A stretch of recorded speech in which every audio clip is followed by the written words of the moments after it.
Hello students, मैं Prince Pandey एक बार फिर से आपके सामने आ गया हूँ और आपका गुरु क्लासेस के ऑनलाइन प्लेटफॉर्म पे बहुत बहुत स्वागत करता हूँ। तो स्टूडेंट्स, आपने देखा होगा जैसे कि 9th 10th 11th के वीडियोस आपने देखे होंगे मेरे। आज मैं क्लास 12th का वीडियो आपके सामने स्टार्ट करने जा रहा हूँ। तो आज आपका मैं चैप्टर फर्स्ट ना पढ़ा करके मैं आपका चैप्टर सेकेंड सोल्यूशन पढ़ाऊँगा। क्यों? क्योंकि चैप्टर फर्स्ट आपका सॉलिड स्टेट है, वो थोड़ा थ्योरेटिकल पोर्शन है। खैर उसमें भी बहुत मज़ा आएगा, बट थोड़ा सा हम ये सब पढ़ने के बाद तब उस पर आएंगे। ठीक है, तो आज देखते हैं कि सॉल्यूशंस क्या होते हैं, सॉल्यूशन में क्या क्या चीज़ें हमको पढ़नी है। ठीक है, इसके बारे में हम क्या करते हैं, डिस्कस करते हैं। तो बच्चों, इसको स्टार्ट करने से पहले अगर आपको मेरा वीडियो अच्छा लगेगा तो आप मेरे वीडियोस को लाइक, सब्सक्राइब और कमेंट करना जरूर भूलेंगे और आप अपने फ्रेंड्स को शेयर करना बिल्कुल नहीं भूलेंगे। ठीक है, तो अब ज़्यादा टाइम मैं आपका नहीं लेना चाहूँगा और इसके पहले मैं आपको जो है अगर आपको इसमें कोई भी चीज़ें मैं बताऊंगा कि प्रीवियस ये आपके 11th में हो, 9th में हो, 10th में, तो आप उसको पूरा हमारे जो 9th 10th 11th की वीडियोस हैं उसको आप देख सकते हैं। ठीक है, तो अब मैं टाइम नहीं वेस्ट करते हुए आपका चैप्टर स्टार्ट करता हूँ। तो चैप्टर का नाम क्या है? सॉल्यूशन। सॉल्यूशन है क्या? आपको क्या लगता है कि सॉल्यूशन होना क्या चाहिए? सॉल्यूशन क्या होना चाहिए? देखो, कुछ बच्चे अगर मैं पूछूं कि सॉल्यूशन क्या होता है तो कुछ तो बता देंगे, जैसे सॉल्यूट और सॉल्वेंट का मिक्स करना क्या होता है, सॉल्यूशन होता है। लेकिन सॉल्यूट सॉल्वेंट क्या है? क्या कोई ज़रूरी है कि सॉल्यूट सॉल्वेंट अगर मैं वाटर ले लूँ और आपका जो रेत, बालू जिसको आप कहते हो, इन दोनों को अगर मिक्स कर दूँ तो क्या ये सॉल्यूशन होगा? नहीं होगा ना। क्यों नहीं होगा? बताना होगा। देखो, सॉल्यूशन की डेफिनेशन क्या कहती है कि क्या होना चाहिए? सॉल्यूशन की डेफिनेशन क्या कहती है? होमोजेनियस मिक्सचर होना चाहिए। क्या होना चाहिए? होमोजेनियस मिक्सचर होना चाहिए। Homogeneous mixture. ठीक, होमोजेनियस मिक्सचर का मतलब क्या होता है? अगर इसको और थ्योरेटिकली पढ़ना है, मैं आपको समझा दूंगा होमोजेनियस मिक्सचर का मतलब, लेकिन और अच्छे से पढ़ना है तो आप क्लास 11th या क्लास 9th की वीडियोस जो है देख सकते हैं। ठीक है, होमोजेनियस मिक्सचर का मतलब होता है, मैं यहाँ पे एक बार आपको थोड़ा सा बता देता हूँ कि होमोजेनियस का मिक्सचर का मतलब होता है कि क्या होना चाहिए? सेम फेज होना चाहिए। यहाँ पे फेज आप फिजिक्स में नहीं जाओ, यहाँ पे केमिस्ट्री में समझो। फेज का मतलब क्या होना चाहिए? उसका जो चेहरा, मतलब कि क्या होना चाहिए? उसका चेहरा, यानी जो अगर वाटर और शुगर को मैं मिक्स कर दूं तो क्या उसमें वाटर और शुगर अलग दिखेगा? नहीं दिखेगा। यानी उसका फेज क्या होगा? सिर्फ और सिर्फ लिक्विड का होगा, जो लिक्विड ही आपको दिखेगा, है ना। ठीक, तो उस ऐसे सॉल्यूशंस को हम क्या कहते हैं? सॉल्यूशन। ठीक है, जिसमें आपको दो अलग अलग पार्टिकल्स नहीं दिखे। ठीक है, सिर्फ और सिर्फ आपको एक फेज दिखना चाहिए। जैसे वाटर में आप नमक को ऐड करते हो, यानी NaCl, सोडियम क्लोराइड को, तो नमक क्या होता है? घुल जाता है। घुल के क्या होता है? सिर्फ एक फेज बनाता है। क्या नमक अलग दिखता है आपको या वाटर अलग दिखता है? नहीं ना, एक ही जैसा दिखता है। तो ऐसे मिक्सचर, इसी को कहते हैं, हम क्या कहते हैं? होमोजेनियस मिक्सचर कहते हैं, कि जिसका फेज क्या हो? सेम हो। तो सॉल्यूशन की डेफिनेशन यहाँ से क्या होगी बच्चों? सॉल्यूशन की डेफिनेशन यहाँ से क्या होगी? सॉल्यूशन कहते हैं किसको है? a homogeneous mixture of two or more component, a homogeneous mixture of two or more component is called which have a same phase is called solution। ठीक, ये आपकी सॉल्यूशन की डेफिनेशन होगी, इसको जल्दी से आप नोट कर लीजिए। ठीक है, a homogeneous mixture of two or more component, यानी दो या दो से ज्यादा कंपोनेंट का मिक्स करना, दो या दो से ज्यादा कंपोनेंट का मिक्स करना, यानी उसका मिक्सचर करना ही क्या कहलाता है आपका? और उनके पास क्या हो? उनका फेज सेम हो, ये इंपॉर्टेंट है। फेज सेम हो, सेम का मतलब कि उसमें दो चीजें अलग अलग नहीं दिखनी चाहिए, तो उसको आप क्या कहोगे? सॉल्यूशन कहोगे। होमोजेनियस मिक्सचर होगा तभी आप क्या कहोगे? सॉल्यूशन कहोगे। अगर सपोज करो कि मैं पानी के अंदर अगर ऑयल को मिक्स करूंगा, यानी वाटर के अंदर आपको मैं ऑयल मिक्स करूंगा, तो वहां पे क्या होगा? आपकी जो मतलब ये ग्लास है, इसमें जो पानी अलग दिखेगा आपका, और यहाँ ऊपर जो है आपका वो क्या करेगा? लेयर बना लेगा ऑयल की, अलग अलग हो जाएगा। यानी वहां पे आपको दो दो लेयर दिखने लगी, यानी वो क्या है? होमोजेनियस मिक्सचर नहीं है, यानी आप उसको क्या कह सकते हो? सॉल्यूशन नहीं कह सकते। ठीक, क्लियर हो गया कि सॉल्यूशन होता क्या है। अब देखेंगे कि सॉल्यूशन की टाइप्स क्या क्या होते हैं। ठीक है, सॉल्यूशन देखो यहाँ पे क्या होता है, दो टाइप्स होते हैं, बता देता हूँ आपको।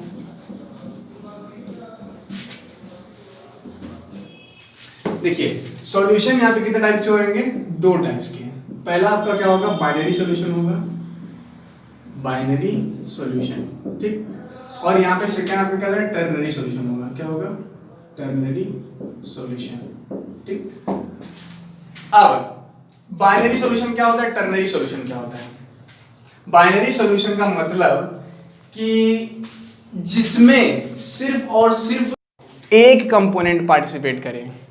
एक का मतलब क्या, कि एक कंपोनेंट क्या होनी चाहिए, सॉल्यूट के होने चाहिए, और एक कंपोनेंट क्या होने चाहिए, सॉल्वेंट के होने चाहिए। यानी ओनली सिर्फ बाइनरी सॉल्यूशन में सिर्फ टू कंपोनेंट, दो से ज़्यादा कंपोनेंट अगर उसमें पार्टिसिपेट करेंगे, सिर्फ और सिर्फ टू कंपोनेंट, यानी एक पार्टिकल होना चाहिए सिर्फ एक कंपोनेंट सॉल्यूट का, एक का सॉल्वेंट का। आप यहाँ पे दो सॉल्यूट नहीं ले सकते या दो सॉल्वेंट नहीं ले सकते। इसी को क्या कहेंगे, बाइनरी सॉल्यूशन। यानी a solution in which two components can participate is called binary solution. अब बात करते हैं टर्नरी की। तो टर्नरी में क्या होता है, टर्नरी का मतलब होता है थ्री। यानी अगर इसमें थ्री कंपोनेंट, जैसे दो सॉल्यूट पार्टिकल्स, आप शुगर को, नमक को और वाटर को तीन मिक्स करते हो, तब जाके वो क्या बनाएगा, वो टर्नरी सॉल्यूशन बनाएगा। ठीक, बात क्लियर हुई, बाइनरी सॉल्यूशन और टर्नरी सॉल्यूशन क्या होता है। अब आगे मैं आपको बता दूं कि आपको क्लास ट्वेल्थ में सिर्फ और सिर्फ आपको बाइनरी सॉल्यूशन पढ़ना है, ना कि टर्नरी सॉल्यूशन। आपको टर्नरी सॉल्यूशन क्या करना है, नहीं पढ़ना। सिर्फ और सिर्फ आपको कोई भी क्वेश्चन मिलेगा तो आपको सिर्फ और सिर्फ बाइनरी सॉल्यूशन मिलेगा, सिर्फ दो पार्टिकल्स हमेशा मिक्स होंगे। ठीक है, हाँ, अगर तीन आता है तो उसको भी करने का तरीका है, क्वेश्चंस क्या करने का तरीका है, लेकिन आपको सिर्फ डिस्कस करना है किस पे, बाइनरी सॉल्यूशंस में। ठीक, इतनी बात क्लियर हो गई। अब पढ़ते हैं इसकी कैरेक्टरिस्टिक्स के बारे में, कि सॉल्यूशन की कैरेक्टरिस्टिक्स क्या होते हैं। ठीक है, characteristics of solution, characteristics of solution. ठीक, कैरेक्टरिस्टिक्स का मतलब कि पहले तो आप जान लो कि सॉल्यूशन में दो चीज़ें होती हैं, सॉल्यूट होता है, ये इसकी फर्स्ट कैरेक्टरिस्टिक्स आप समझ लो। ठीक है, आप उस पॉइंट बना के लिख सकते हो। तो सॉल्यूशन में आपके दो चीज़ें होती हैं, सॉल्यूट होता है और सॉल्वेंट होता है। सॉल्यूट और सॉल्वेंट क्या होता है, ये भी जानना जरूरी है। देखिए, जो चीज़ यानी जो पार्टिकल, जो कंपोनेंट आपका लेस अमाउंट में हो, क्या हो, लेस अमाउंट में, पूरे सॉल्यूशन में जो भी कंपोनेंट आपका क्या हो, लेस अमाउंट में हो, उसको आप क्या कहोगे, सॉल्यूट कहोगे। क्या कहोगे, सॉल्यूट कहोगे। कोई भी कंपोनेंट, जैसे शुगर और वाटर, ये मैं बार बार इसलिए एग्जांपल दे रहा हूँ क्योंकि यह अक्सर आप लोग ने देखा है। ठीक है, जैसे शुगर और वाटर की बात कर लूँ तो एक गिलास अगर आप वाटर लेते हो तो उसमें 1 चम्मच या 2 चम्मच डालते हो, यानी उसके कंपेयर में वो काफ़ी कम है। तो वहाँ पे जो शुगर होगा, शुगर वो आपका क्या होगा, सॉल्यूट होगा। ठीक, यानी कोई भी सोल्यूशन आप रेडी करते हो उसमें जो लेस अमाउंट में आपका जो कंपोनेंट होगा, जो कंपाउंड होगा, उसको आप क्या कहोगे, सॉल्यूट कहोगे। ठीक, बात क्लियर हुई। अब बात करते हैं सॉल्वेंट की। तो सॉल्वेंट जो आपका ज़्यादा अमाउंट में होगा, ठीक है, ज़्यादा अमाउंट यानी लार्ज अमाउंट में होगा, जो आपका लार्ज अमाउंट में होगा, जो कंपोनेंट, जो कंपाउंड लार्ज अमाउंट में, उसको आप क्या कहोगे, सॉल्वेंट कहोगे। ठीक, सॉल्यूट और सॉल्वेंट, ये आपकी फर्स्ट कैरेक्टरिस्टिक्स कि सॉल्यूशन में दो चीज़ें होती हैं, सॉल्यूट और सॉल्वेंट। सॉल्यूट क्या होता है, जिसमें लेस अमाउंट, सॉल्यूशन में जो लेस अमाउंट में होता है उसको हम सॉल्यूट कहते हैं, और जो सॉल्यूशन में लार्ज अमाउंट में होता है उसको हम सॉल्वेंट कहते हैं। यानी आप यहाँ से कह सकते हो the mixture of solute and solvent is also known as solution. But कौन सा मिक्सचर, होमोजेनियस मिक्सचर होना चाहिए। क्या होना चाहिए, होमोजेनियस मिक्सचर। क्लियर हो गया बच्चों। अब बात कर लेते हैं कैरेक्टरिस्टिक्स, तो इसकी फर्स्ट हो गई। ठीक है, अब सेकंड की बात कर लेते हैं। और क्या होता है, देखो सेकंड कैरेक्टरिस्टिक्स जो बोलता है कि सॉल्यूशन जो होते हैं, सॉल्यूशन जो होते हैं क्या होते हैं, सेकंड क्या बोलता है कि जितने भी नॉन रिएक्टिंग गैसेस, यानी all the non reacting gases makes a homogeneous solution. ठीक, क्या बोल रही है कि जितने भी नॉन रिएक्टिंग गैसेस होती हैं, जैसे कि आप नोबल गैसेस को कह सकते हो, नोबल गैसेस क्या होती है, नॉन रिएक्टेड होती हैं, वो किसी के साथ रिएक्ट नहीं करती हैं। ठीक, तो जितने भी नॉन रिएक्टिंग गैसेस होती हैं वो हमेशा क्या बनाएंगी, होमोजेनस सॉल्यूशन बताएंगी। ये इसकी सेकंड कैरेक्टरिस्टिक्स हो गई। अब बात कर लेते हैं थर्ड कैरेक्टरिस्टिक्स क्या कहता है। देखो थर्ड क्या होता है कि अगर हम किसी टू सॉलिड्स का, दो या दो से सॉलिड्स, सिर्फ सॉलिड्स होंगे, अगर सॉलिड को मिक्स कराया जाए दो सॉलिड्स को, तो वो कभी भी होमोजेनस सॉल्यूशन नहीं देगा। ठीक, जब कभी भी हम सॉलिड सॉल्यूशन रेडी करने के लिए सोचेंगे तो वो कभी भी क्या करेगा, होमोजेनस सॉल्यूशन नहीं देगा। देगा जरूर बट होमोजेनस नहीं देगा। ठीक, क्यों नहीं देगा, क्यों नहीं देगा, क्योंकि भाई दोनों ही सॉलिड पार्टिकल्स हैं, वो किस में घुलेंगे यार, उनके खुद के मॉलिक्यूल्स क्या हैं, एक दूसरे से टाइटली अट्रैक्टेड है, तो उनके बीच में जब कोई गैपिंग नहीं रहेगी तो दूसरे वाले एक जो कंपोनेंट रहेगा उसके पार्टिकल्स के बीच में घुसेंगे कैसे। और जब वाटर की बात आती है तो वाटर क्या होता है, उसके बीच में क्या होता है, उसके मॉलिक्यूल्स दूर दूर होते हैं, उसके बीच में जाके क्या होता है, सॉलिड का जो पार्टिकल होता है वो सेट हो जाता है, तो वहां से क्या बनता है, एक होमोजेनस सॉल्यूशन बनता है। बट अगर सॉलिड सॉलिड मिक्स करोगे तो कभी भी होमोजेनस सॉल्यूशन नहीं बनेगा। लेकिन इसमें एक्सेप्शन है क्या, एलॉयज। अब एलॉयज क्या होता है, एलॉयज वो होता है कि दो मेटल्स की मिक्स करके एक मेटल रेडी करना, वही आपका क्या कहता है, दो मेटल्स मिक्सचर से कोई एक मेटल बनना, वो आपका क्या कहता है, एलॉयज कहलाता है। जैसे कि एग्जाम्पल ब्रास, आपने नाम सुना होगा, स्टील नाम सुना होगा। ठीक, ये सब कॉपर और जिंक से मिल करके बनते हैं, कॉपर जिंक निकल से मिल करके बनते हैं। ठीक है, तो ये सब भी क्या है, मेटल्स हैं, ये सब भी क्या होता है, सॉलिड फॉर्म में होते हैं। तो सिर्फ एलॉयज जो होते हैं वो मिक्स होकर के एक होमोजेनस सॉल्यूशन बनाते हैं। ठीक, बात क्लियर हो गई। ये आपके हो गए क्या, कैरेक्टरिस्टिक्स हो गए। और एक लास्ट जो है वो बहुत सिंपल सा मैं बता भी चुका हूँ कि उसका फेज जो होना चाहिए वो क्या होना चाहिए, सिर्फ वन फेज होना चाहिए। हो सॉल्यूशन का जो होना चाहिए सिर्फ और सिर्फ वन फेज होना चाहिए। ठीक, वन फेज मतलब कि अगर शुगर को और वाटर को मिक्स करते हो तो सिर्फ और सिर्फ इसमें क्या दिखना चाहिए, लिक्विड का ही फेज दिखेगा, सिर्फ और सिर्फ लिक्विड का फेज, यानी वाटर का फेज ही दिखेगा, उसमें शुगर और आपको वाटर अलग अलग नहीं दिखेगा। बात क्लियर हो गई। अब बात कर लेते हैं टाइप्स ऑफ सॉल्यूशंस की, कि कितने टाइप के सॉल्यूशन बन सकते हैं। ठीक है, सॉल्यूशन की टाइप्स की बात कर लेते हैं। तो अब टाइप्स ऑफ सॉल्यूशन, ठीक, अब टाइप्स ऑफ सॉल्यूशन आपके मैं बता दूं कि पूरे 9 टाइप्स के सॉल्यूशन बन सकते हैं। कितने टाइप के, 9 टाइप्स के। वो मुझे आपको बाइनरी सॉल्यूशन और टर्नरी सॉल्यूशन बताया था, वो उसके पार्ट थे, सॉल्यूशन के पार्ट थे।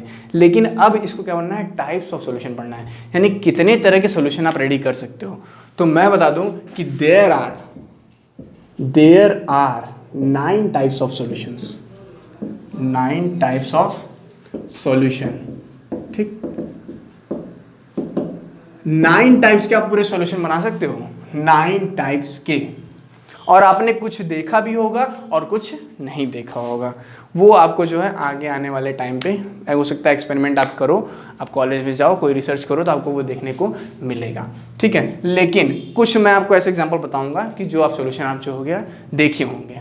ठीक, तो मैं आपको बता दूं कि आपका सबसे पहले आता है गैसियस सॉल्यूशन, गैसियस सॉल्यूशन। ठीक है, अब इसी गैसियस सॉल्यूशन को आप क्या कर सकते हो, 3 भाग में बना सकते हो। क्या, 3। जैसे कि गैस की बात करता हूं तो क्या लेना है, गैस। ठीक, गैस की मतलब समझ रहे हो, अगर मैं गैसियस सॉल्यूशन बनाना चाहूंगा तो वहां पे जो ये सॉल्यूट हो गया और ये सॉल्वेंट हो गया। ठीक, सॉल्यूट और सॉल्वेंट। गैसियस सॉल्यूशन अगर बना रहा हूं तो वहां पे सॉल्वेंट हमेशा क्या होना चाहिए, गैस होना चाहिए। ठीक, अब सॉलिड का भी आप बनाओगे गैस के साथ और लिक्विड का भी बनाओगे। ठीक है, और गैस का गैस के साथ भी बनाओगे। यानी यहां से गैस में सिर्फ हम 3 सॉल्यूशन रेडी कर सकते हैं। यानी gas in solid in gas, एक सॉल्यूशन ये रेडी होगा। यानी सॉलिड जो है, सॉलिड का अगर गैस के साथ मिक्सचर करेंगे तो वो एक सॉल्यूशन रेडी होगा, लिक्विड का गैस के साथ मिक्सचर करेंगे तो एक सॉल्यूशन रेडी होगा, एंड गैस का गैस के साथ भी एक सॉल्यूशन रेडी होगा। ये आपके 3 सॉल्यूशन हो गए। ठीक, 3 हो गए। कहीं तो इसका एग्जांपल बताया जाए। अब गैस में सॉलिड, क्या आपने कहीं देखा है कि गैस के अंदर कोई सॉलिड पार्टिकल्स मिक्स होना? आपने देखा है? नहीं देखा। मैं बताता हूँ, शायद आपने अभी नहीं देखोगे, आगे आने वाले टाइम पे ज़रूर देखोगे। कैम्फर, कैम्फर का नाम सुना होगा आप लोगों ने, ठीक है। कैम्फर एक मटेरियल ऐसा होता है जो कि नाइट्रोजन गैस के साथ क्या होता है, मिक्स होकर के एक गैसेस सॉल्यूशन रेडी करता है, ठीक है, गैसेस सॉल्यूशन रेडी करता है। ठीक, कैम्फर एक ऐसा मटेरियल होता है जो कि नाइट्रोजन गैस के साथ मिल करके एक गैसेस सॉल्यूशन रेडी करता है। तो ये होगा क्या, सॉलिड इन गैस, यानी गैस के अंदर सॉलिड का प्रेजेंट होना। ठीक, अब बात कर लेते हैं लिक्विड इन गैस। गैस के अंदर लिक्विड का होना, क्या, क्लोरोफॉर्म CHCl3, क्लोरोफॉर्म का फॉर्मूला क्या होता है, CHCl3। ये भी क्या होता है, नाइट्रोजन गैस के साथ मिक्स होकर के गैसेस सॉल्यूशन रेडी करता है। क्लोरोफॉर्म भी नाइट्रोजन गैस के साथ मिल करके गैसेस सॉल्यूशन रेडी करता है। तो ये सब एग्जांपल आप अभी नहीं देख पाओगे, ठीक है, लेकिन ऐसा ये सॉल्यूशन रेडी हो सकता है। और ये क्या देंगे, होमोजेनस ही मिलेंगे, होमोजेनस मिलेंगे, यानी एक ही फेजिंग का मिलेगा, ठीक है। अब बात करते हैं गैस गैस की। तो गैस तो आप जनरली जानते हो कि गैस की क्या बात की है कि एयर में बहुत सारे गैसेस पाए जाते हैं अपने एटमॉस्फेयर में। नाइट्रोजन हो गया, ऑक्सीजन हो गया, तमाम प्रकार के गैसेस होते हैं। तो वो क्या होते हैं, एक दूसरे के साथ मिले होते हैं। क्या आपको नाइट्रोजन वाला दिखता है, क्या आपको ऑक्सीजन वाला दिखता है? नहीं दिखता ना। क्या होते हैं, वो होमोजेनस मिक्सचर होते हैं, यानी वो सोल्यूशन उसको आप कह सकते हो कि उसमें आपको नाइट्रोजन ऑक्सीजन सब अलग अलग नहीं दिखता। यानी गैस और गैस में मिक्स होना आपका क्या है, एयर है। ठीक, अब ये हो गया आपका गैसेस सॉल्यूशन के बारे में। अब बात कर लेते हैं लिक्विड सॉल्यूशन। क्या बात करते हैं, लिक्विड सॉल्यूशन, ठीक है। लिक्विड सॉल्यूशन के बारे में बात कर लेते हैं। ये 3 हो गए आपके। अब बाकी के 3, अब 3 ऐसे ही हम लिक्विड के बनाएंगे, ठीक है, 3 लिक्विड के भी बनाएंगे। ये लाइन खींच लो आप, ये सॉल्यूट होगा और ये सॉल्वेंट होगा। हम जिसका सॉल्यूशन बनाएंगे हमेशा उसको सॉल्वेंट के तरफ रखेंगे, ठीक, लिक्विड लिक्विड एंड लिक्विड, ठीक। अब 3 आप इसका ही बनाओगे। पहले सॉलिड का लिक्विड के साथ बनाओगे, फिर लिक्विड का लिक्विड के साथ बनाओगे, फिर गैस का लिक्विड के साथ बनाओगे, ठीक, बात क्लियर। अब बताओ कि लिक्विड के अंदर सॉलिड कहाँ दिखा है, लिक्विड के अंदर सॉलिड कहाँ दिखा है, बताइए। क्या आपको पता है कि लिक्विड के अंदर सॉलिड हमने कहाँ देखा है? मैं आपको बता दूं कि जिंक, मरकरी देखा होगा, मरकरी, आपको ये भी एग्जांपल देखने को नहीं मिलेगा। मरकरी, ठीक है, मरकरी जिसको कहते हैं Hg, ठीक। मरकरी जो होता है वो एक लिक्विड होता है। क्या होता है, लिक्विड होता है। लेकिन ये किसके साथ मिक्स होता है, मरकरी जो आपका होता है वो जिंक के साथ मिक्स होकर के एक जिंक अमलगम नाम करके एक प्रोडक्ट रेडी करता है, जिसको आप क्या कह सकते हो, लिक्विड सॉल्यूशन, ठीक है। यही प्रोडक्ट क्या करता है, रेडी करता है जिंक प्लस मरकरी, ठीक। अब बताओ, लिक्विड देखा है, लिक्विड आप देख सकते हो यार। अरे कोई ड्रिंक वगैरह करता है उसको कहते हैं एथेनॉल, ठीक है। कोई भी जब ड्रिंक करता है तो उसके साथ क्या करता है, वाटर को मिक्स करता है, और वो भी क्या करते हैं, होमोजेनियस मिक्सचर बनाते हैं, ठीक है। तो ड्रिंक जो आपका वो होता है, शराब जिसको कहते हैं, उसके साथ आप वाटर को मिक्स कर दिए, दोनों ही लिक्विड होंगे। एथेनॉल भी आपका लिक्विड होगा और वाटर भी आपका लिक्विड होगा। दोनों को मिक्स करोगे तो वो एक सेम फेस बनाएगा, ठीक है। तो वो हो गया इसका आपका एग्जाम्पल। अब लिक्विड के अंदर गैस आपने देखा है, ये भी आपने देखा है, लिक्विड के अंदर गैस। अरे आप कोल्ड ड्रिंक पीते हो यार, कोल्ड ड्रिंक को जब बॉटल खोलते हो गैस निकलती है, कौन सी गैस होती है, कार्बन डाइऑक्साइड गैस होती है। समझ में आई, कौन सी गैस होती है, कार्बन डाइऑक्साइड गैस होती है, ठीक, क्लियर हो गया।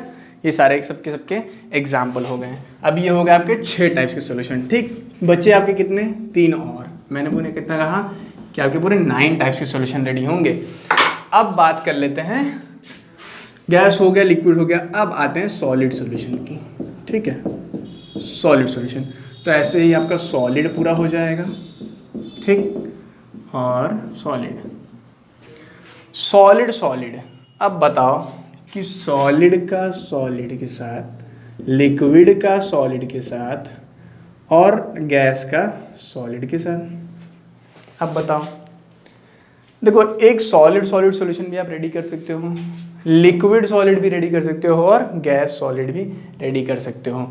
अब इसका एग्जांपल आप लोग मुझे ढूंढ करके आप मुझे कमेंट बॉक्स में कमेंट करके बताएंगे। अगर आपको नहीं आएगा तो आप मुझे कमेंट करके पूछेंगे, तो मैं आपको नेक्स्ट वीडियो में इसका एग्जाम्पल भी ज़रूर दूंगा।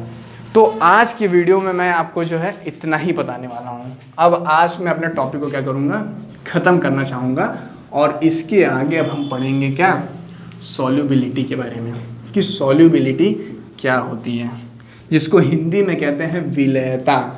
विलयता कहते हैं, क्या कहते हैं, विलयता। तो नेक्स्ट टॉपिक हमारा क्या होगा, सॉल्युबिलिटी पे डिस्कस होगा। ये सॉल्युबिलिटी बताता क्या है, थोड़ा सा मैं आपको बता देता हूँ कि सॉल्युबिलिटी का मतलब होता है कि क्या सारे सॉल्यूट किसी भी सॉलिड में मिक्स हो जाएंगे।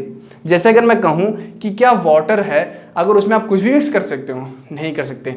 ये बताइए कि दही में क्या आप नमक को मिक्स कर सकते हो, नहीं कर सकते हो, है ना, नहीं कर सकते। ठीक है, तो अब बताओ वाटर में आप रेत को मिक्स कर सकते हो, नहीं कर सकते हो, है ना।